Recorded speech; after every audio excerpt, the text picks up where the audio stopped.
Hey there, welcome to the Event Manager Podcast. I'm Miguel Neves, the Editor-in-Chief of Skift Meetings. Today, or this episode, is something a little bit different.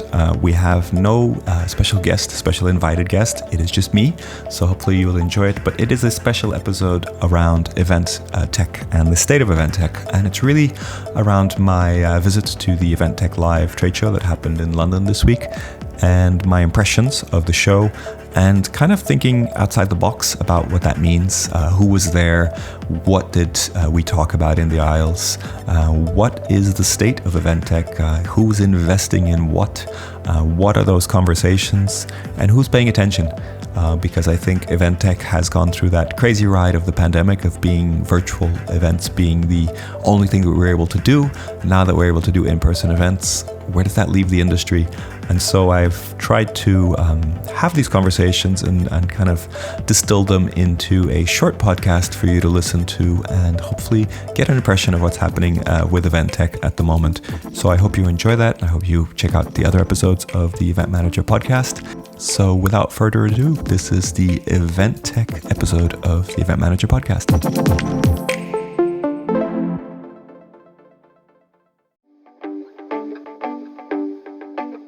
Now for a word from our sponsors, PHL Life Sciences, a division of the Philadelphia Convention and Visitors Bureau. Host your convention or trade show in Philadelphia, one of America's leading life sciences hubs. PHL Life Sciences, the first and only CVB division of its kind, will connect you to the professionals at the forefront of your industry and to a culture you can only find in Philadelphia. A city known for its rich history that's forging a bright future, Philadelphia challenges the expected and defies convention. A world of discovery is waiting. Visit phlife.com to learn more.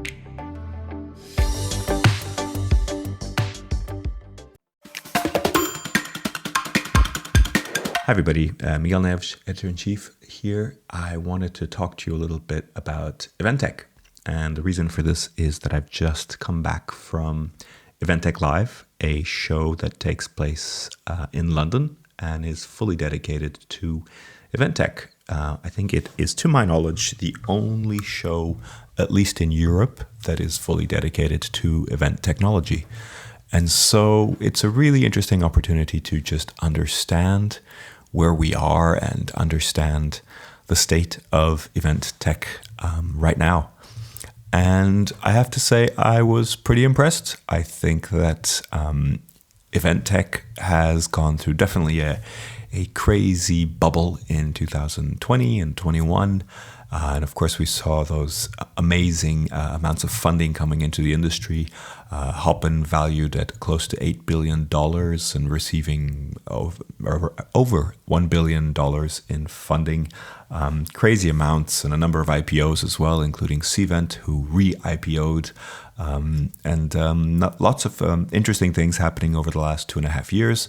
But now, just like in-person events, it feels like event tech is kind of coming back to where it was in many ways. And of course, it feels a little deflated.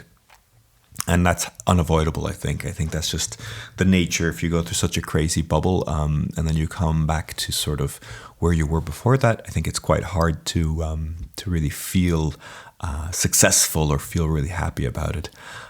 But nevertheless, I think that event tech is alive and kicking. And I asked a number of founders, a number of representatives of the brands on site, if I was accurate in saying that revenue for them was around double what it was in 2019. And quite a few agreed. I didn't have anybody to say that was way off. And some even said it was closer to 3 or 2.5, something like that. And so if you think about, doubling your business over the space of 3 years, I'd say that's pretty good, right? That is a pretty good business. That's a pretty good business performance. But in terms of having this bubble in between, it doesn't really feel like that. And I started thinking about sort of an analogy for this would be to be in a kind of group of high school friends, a group of geeks, let's call them the event tech geeks, that are plugging away, doing their own thing, not very popular, not not as a large part of the industry as, let's say, destinations or hotels. When you compare at a big kind of global show like IMEX, event tech is usually a small part of that, 5 to 10%. I don't know the exact numbers. So the analogy for me would be to be the group of geeks at high school. And then suddenly this group of geeks during the pandemic became incredibly popular, and they were, most popular group in the class, and that just became the center of attention. And for some reason, and in this case, of course, the pandemic, that attention went away. And fortunately, we're back to in-person events. Of course, we'll see how that develops, and hopefully we won't go back into lockdowns, etc. But most of the world is still meeting in person. And so the analogy is that this group of geeks is back to being a group of geeks, but I think they've learned a lot about it. They've learned a lot about business. They've learned about the industry. And, sadly, some have left and some have pivoted and some have merged and things have changed, but they're back to being kind of their group. And I think that was pretty good to see. And it has a lot of positive elements to it as well. And one of the things that I think a lot of the more tech-focused people can understand, and I am not a developer by any means, but I can understand enough to realize that before the pandemic, most event tech was built in very specific ways. Like each company approached the problem in a very specific way, had a specific set of tools in the back end, and that worked well for developing a single product that had its own focus. But when it came to hiring people, when it came to integrating with other technologies and other platforms, it's quite hard, or it was quite hard. And with the pandemic and this kind of rapid acceleration of especially virtual event tech, companies needed to develop things very fast. So they needed to use ways of programming and skills that were widely available. So when they brought people in, they had to shift, and I don't know the exact details, but shift to programming and developing in many very much the same way as other tech does. And that, I think, will have a really interesting, lasting impact on how event tech develops, because we've seen recently layoffs at Twitter, which I think could be a whole other episode, but Facebook, a lot of the big tech companies are sadly laying off people, which is obviously never good. But there's a lot of very smart developers, programmers out there that could be incorporated in a lot of these event tech companies.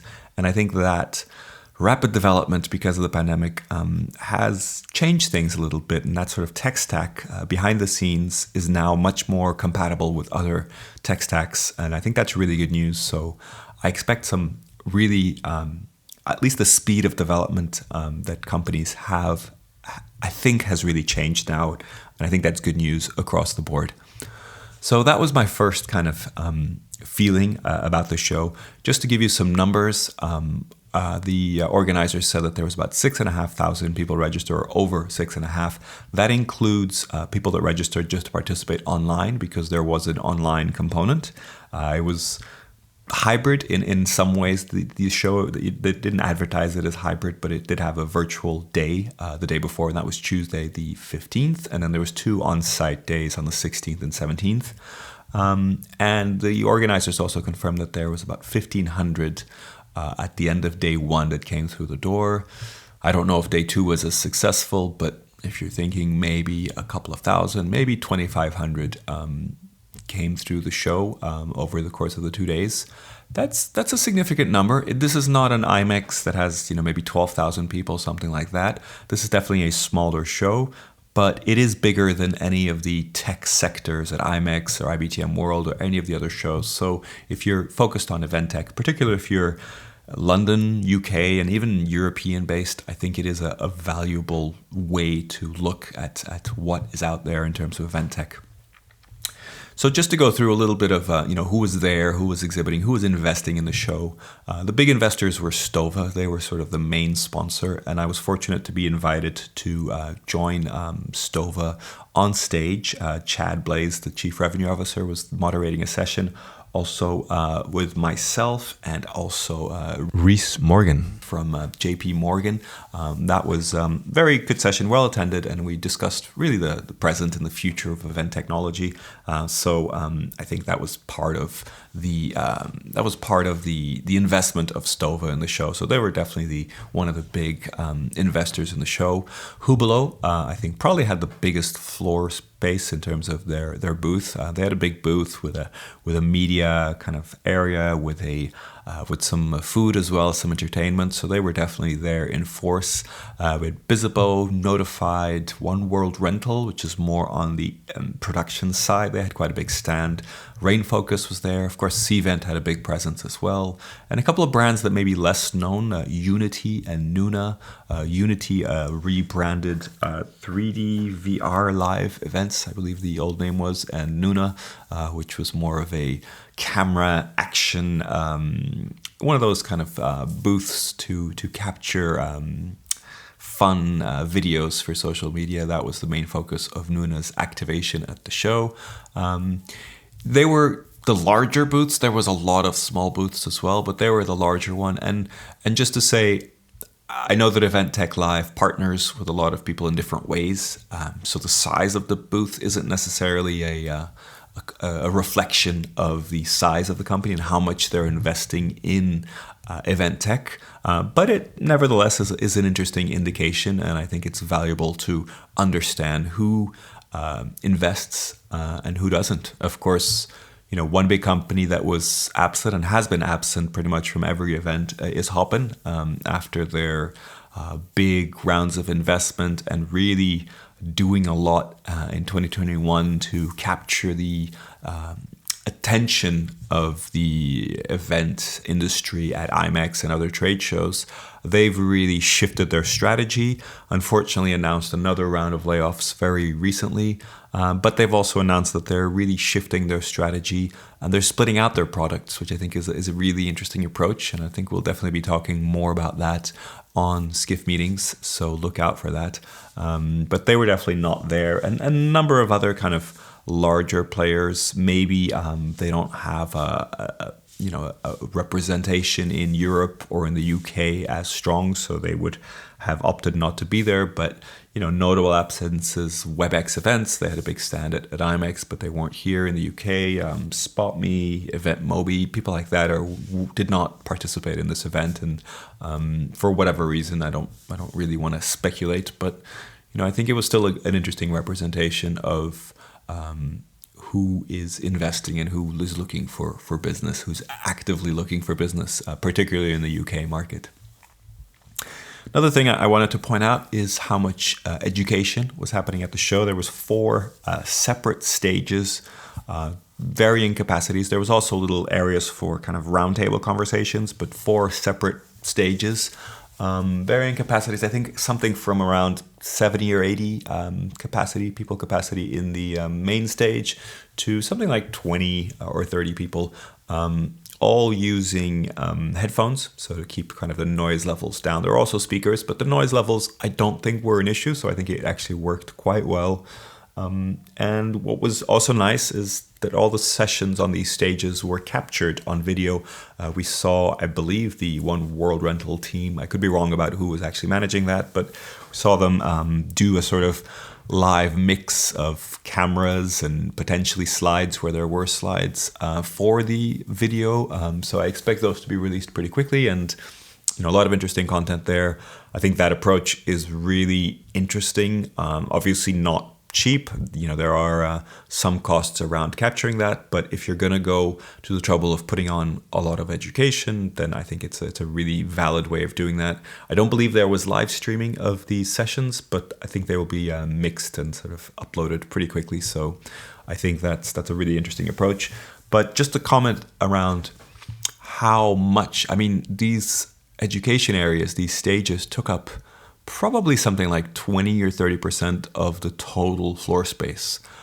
So that is a huge investment in education, and it makes a lot of sense to me. I don't know if it would be possible to do something like this at one of the larger trade shows. It probably doesn't make that much sense, but in this case, it makes sense because event tech, particularly new technologies or complex themes like data or ROI or even marketing approaches and or demoing some sort of new capabilities. It's great to be able to do that with technology and with education. So I think tech and education and live presentations go hand in hand. I saw some of the sessions, there wasn't a lot of sales pitches. Some were labeled as demos, which I think is perfectly fine. But for the most part, they were very educational and they were well delivered. So I think it's really interesting how much education is part of the whole event tech scene, at least in this show. And so, yeah, I think there is a very good relationship there between kind of education and event tech. Are you ready to celebrate your successes in the world of meetings and events? The Skift Meetings Awards are back for 2024, recognizing the most innovative business events companies across 15 categories, and we want you to be a part of it. Winners will feature on Skift Meetings, sending a clear signal to events professionals around the world that these are partners they can rely on. The final deadline for submissions is June 11th. We encourage you to start your submission today to secure the best entry rates. For more information and to start your submission, head to live.skift.com. One conversation that I kept on having at the show was developing different ways of approaching event tech. And this isn't something new, but I think it's something that's developed even more since the pandemic. And what I mean by that is the different ways of kind of dissecting and cross-secting and looking really at the event tech industry, in particular, who is buying event tech within companies. And of course, this changes depending on if you look at it from a corporate perspective, from an association perspective. And I guess the big question is, are the event planners the ones buying event technology? They're definitely part of the decision. Are they the decision makers? Probably not. There's probably some sort of procurement process. But how much are they involved? And I think through the pandemic and now, there are many situations where it's more the marketing team or marketers or head of marketing that may be more involved.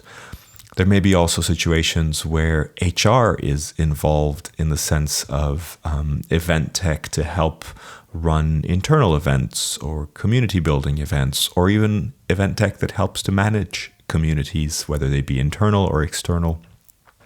So there's always a big question about, who are the decision makers? In many ways, this in the same way as selecting venues or destinations for events. But I think with event tech, it gets even more complicated because some companies also have big IT departments. And then, of course, there's the data and security kind of part of it. So there's a lot of different ways of looking at it. And what I find fascinating is that there are a number of players and companies that operate in this space or around this space that wouldn't really consider themselves as event tech.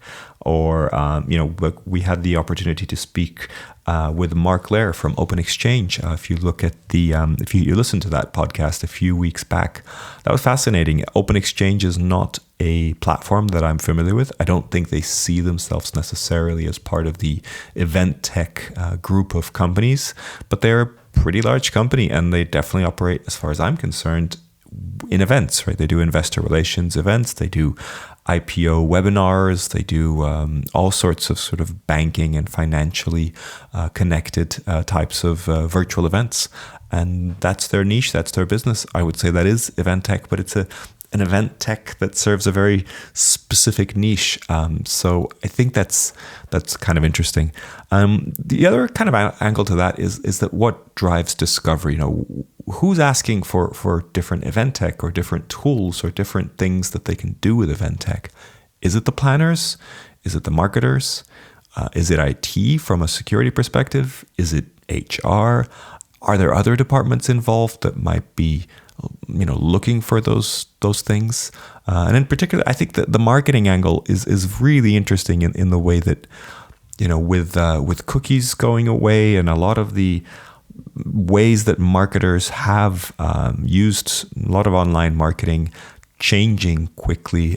Social media also fluctuating always.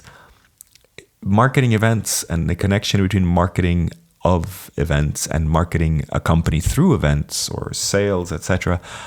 Those relationships are shifting all the time. And I have a feeling, I don't have any hard data around this, but I have a feeling that marketing is more and more having conversations around how to use events, particularly to collect that first party data that's becoming so valuable and so unique to events in many ways. So that's an interesting conversation. I think it's something that's evolving. Again, it's not new, but it's definitely evolving. And we definitely discussed about that a lot at the show. So another thing I wanted to point out was this idea of the different kind of approaches to event technology. And I mentioned already some of the bigger players like Stova and Hubelo and Bizibo and Notified, also Rainfocus, Cvent, the larger kind of booths, but many other companies were present.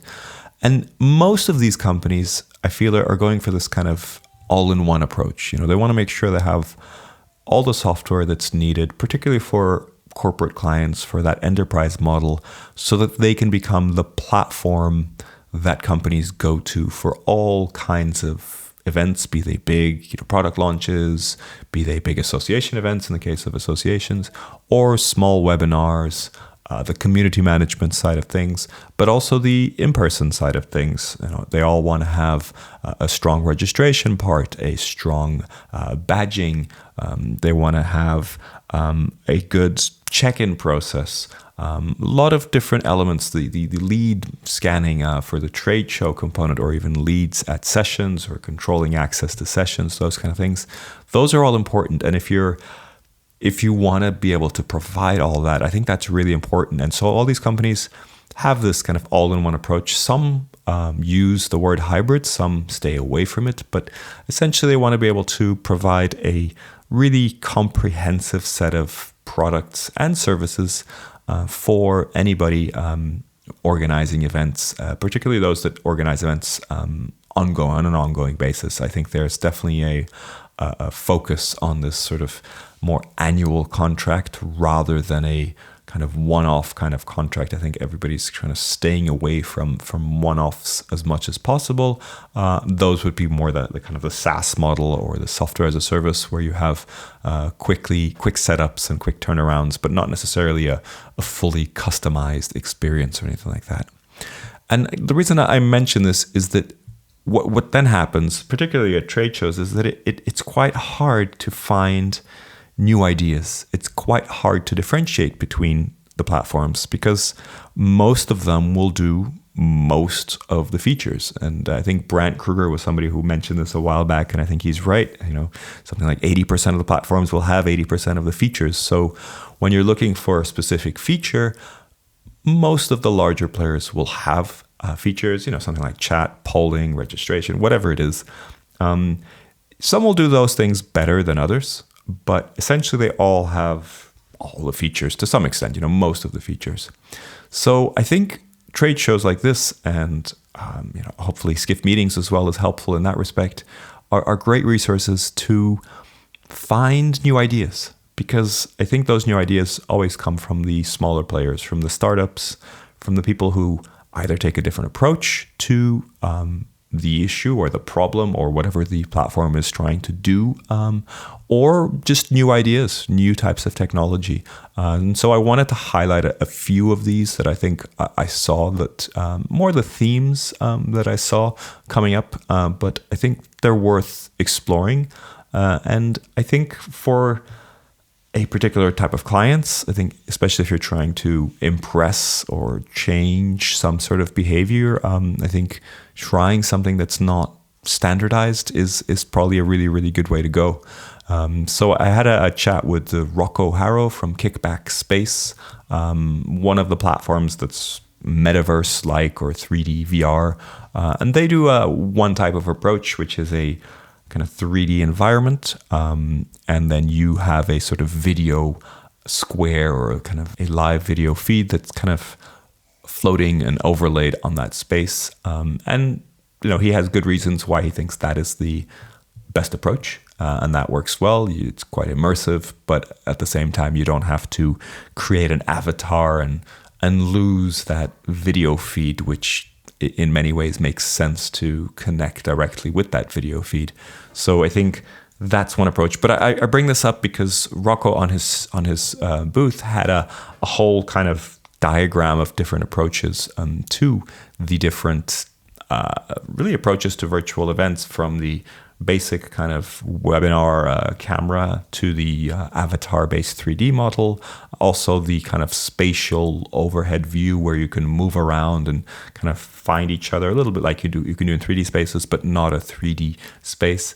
And he kind of displayed all the different solutions and kind of made an argument why the solution that platform, the Kickback space, has opted for is the right one. And I thought that was a really nice way to do it. Again, going back to that education and technology connection. So I thought that was really, really, a nice way to educate people. And not everybody will agree, but at least they'll see the different options and kind of see what decisions have to be made there.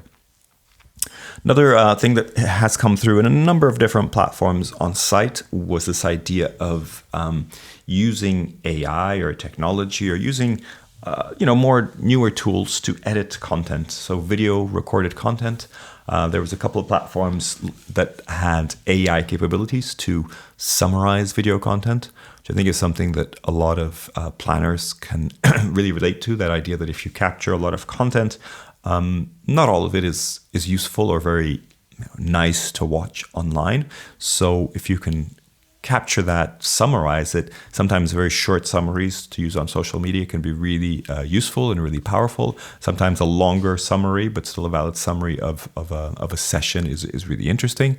And so there are now tools in development, some in kind of more beta mode, but some are quite advanced, to do that editing or help you do that editing. And so that was a theme that came up quite a bit. And I met with a few different companies taking different approaches. Some very AI driven, where kind of the summary is made for you, and they're trying to improve that model as they go. And others that are taking very much more of a kind of manual approach, but still making it fast and easy to do so. So I think there's going to be a lot of developments in that space, and it's not a space that's exclusive to events, but it's definitely a space that makes a lot of sense to events, particularly when you want to go from live event to content on demand. I think it's super valuable. Another area that a few different companies were approaching was this idea of personalization. This is something that the larger event tech companies are working on, but I was interested to see that there's also some other players looking at AI again to really work on this personalization and offer a kind of layer of personalization that can be added to other platforms. And I thought that was particularly interesting. So definitely an area to watch out for, see what happens there. There was another startup that I met with looking at motivating people in terms of that kind of gamification. But I thought what was really interesting about the approach of this company was the promoting of a sort of loyalty, a sense of loyalty, a kind of loyalty scheme. So the idea being that if you take certain actions at an event, you are on a leaderboard. There's that sort of visual incentive to see how many points you can get. But it's not just a meaningless kind of list of points or number. Then you can use those points to trade for other things. And I thought that was a really interesting approach and something new that I hadn't seen before. So that's also an interesting development. Big winners of the Event Tech Awards that are also connected to the show was a company called Access Loop. And I thought that was really well-deserved. They are really trying to focus on the issue of accessibility, particularly people with hearing difficulties and other accessibility issues, and for kind of having solutions for virtual event platforms and also for live events. And so I thought it was really interesting that they came up. They won, I think, 4 awards from a total of 37, but 4 big awards, and definitely, I think, a message to the industry that there's a need to make sure that accessibility is part of any event tech stack, any kind of thinking around events. I think that's super important. So congratulations to them, and I think we'll hopefully see more of that happening as well. And I think the last thing I'd mention is this idea of ROI.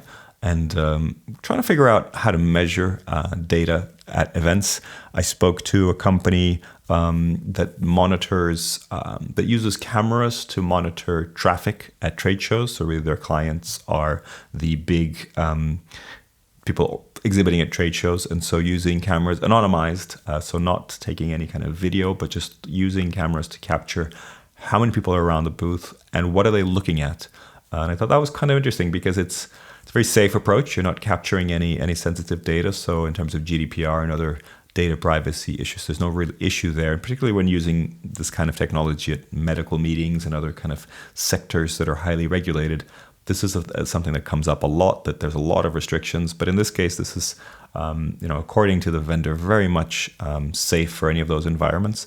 And if you're a pharmaceutical company spending millions on booths and figuring out what's really working, what's attracting people's attention, this could be a really interesting solution. And so there's a lot of kind of technology and better camera equipment, better sensors that are interesting in kind of trying to add that data level. And in many ways, this is that attempt at bringing the level of data capture that you have from virtual events to in-person events. I think a lot of vendors have been talking about this for a while, and it's not easy. I think Bizzabo were one of the few companies that have invested in something like this, and they were on site also talking about the Click or the reinvention of Click, which is a company that they acquired about a year ago, a smart badging company, and how that really kind of connects the dots for the in-person side of events. So I think that's what I'll mention. There was very interesting to see, and congratulations to Eventech Live on putting together a good show, and also including a lot of startups. I think that's really important. It's not always easy to find people that are working in this space. Some may be working in the space and are not that knowledgeable about the whole industry, so it's not always easy to find them. But I think congratulations to the team for finding them and working with accelerators and other people that can kind of help locate those startups and showcasing them at the show. So I think that's really, really good. And the last thing I'll mention is that there was a lot of rumors of mergers, acquisitions, layoffs around the show. I didn't speak to anybody who wanted to be on record talking about anything, but it's definitely an industry in flux, a sector in flux. Unfortunately, there are some sad stories. There are some people doing some good deals, and so looking forward to sharing some of that news when I have confirmation, when I have announcements, and when I can really speak to people more about what that means and how they're seeing the future of the industry. So I hope you enjoyed this little summary. I have a lot more to talk about and a lot more to write about, so look out for more content on Skift Meetings. And hopefully you found that useful, and hopefully you also enjoyed this format. This is the first podcast that I do solo, and if you listen to any of the other Event Manager podcast episodes, you'll see that they always have a guest. This one, I am the guest and the host at the same time. So hopefully you found that useful. You didn't find my voice too monotonous, and I enjoyed giving everybody a little summary of my feelings around Eventech based on participating at Eventech Live. So I hope you enjoy that, and make sure you listen to some of the other podcast episodes. I think you'll enjoy those as well, and see you next time.